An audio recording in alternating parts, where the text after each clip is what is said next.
Sintawati Kensar, saya dari Universitas Surabaya, Fakultas Politeknik, dari Prodi Manajemen Pemasaran NRP 140219042. Pada kesempatan ini, saya akan sharing pengalaman mengenai isu yang ramai saat ini, yaitu COVID-19.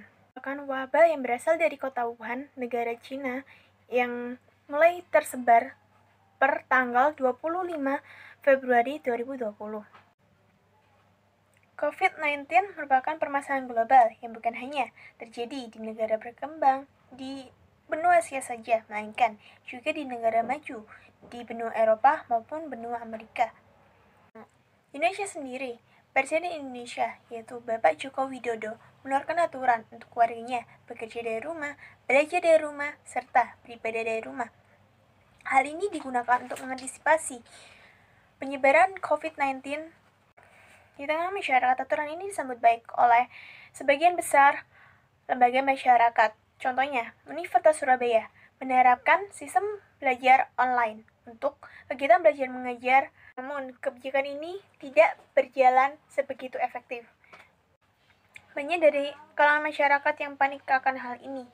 Maka banyak dari mereka memborong berbagai macam produk sehingga beberapa kali terjadi kelangkaan bahan makanan, masker, dan lain sebagainya.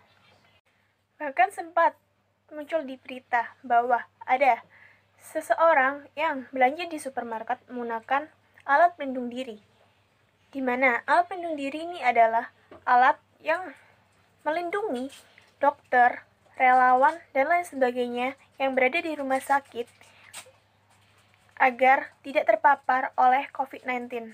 Hal ini menunjukkan pemerintahan Indonesia yang kewalahan menghadapi wabah ini. Di samping masyarakat yang bersikap sosial tidak baik, ada juga masyarakat lain yang memiliki jiwa sosial yang tinggi, seperti influencer, serta orang-orang yang di balik media yang menggalang dana untuk mengatasi dan berperang bersama untuk wabah ini. Kembali kepada aturan Presiden Indonesia Bapak Joko Widodo untuk masyarakat bekerja dari rumah, belajar dari rumah, serta beribadah dari rumah. Hal ini tidak sama di tengah-tengah masyarakat.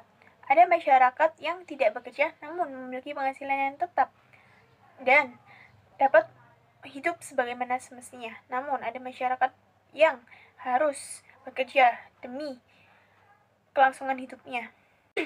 Nah, dari sini banyak orang-orang baik yang melakukan penggalangan dana untuk mereka yang membutuhkannya dengan mengadakan penggalangan dana melalui kitabisa.com.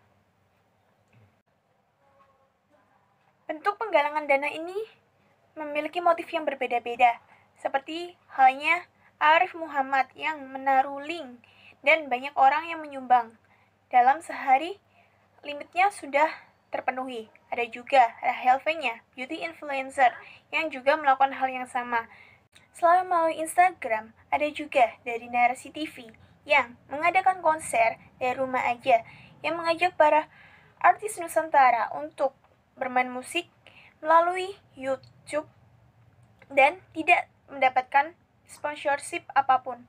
Nah, sebagai anak muda yang peduli, saya juga ikut menyumbang sedikit dana dari 10 miliar yang terkumpul dari konser dari rumah aja tersebut. Nah, dana yang terkumpul tersebut disalurkan kepada pihak-pihak rumah sakit maupun untuk orang-orang yang membutuhkan, seperti orang-orang yang memiliki penghasilan yang kurang dibandingkan pada hari biasanya karena isu ekonomi yang terjadi saat ini akibat wabah COVID-19 ini. Selain sumbangsi saya dalam event ini, saya juga aktif untuk mencari informasi terbaru tentang COVID-19 dan menyebarluaskan kepada orang-orang yang saya sayangi melalui berbicara langsung mungkin ataupun dengan chatting melalui media sosial. Saya mengapresiasi kebijakan negara untuk menyelamatkan keselamatan kesehatan masyarakat dibandingkan perekonomian negara.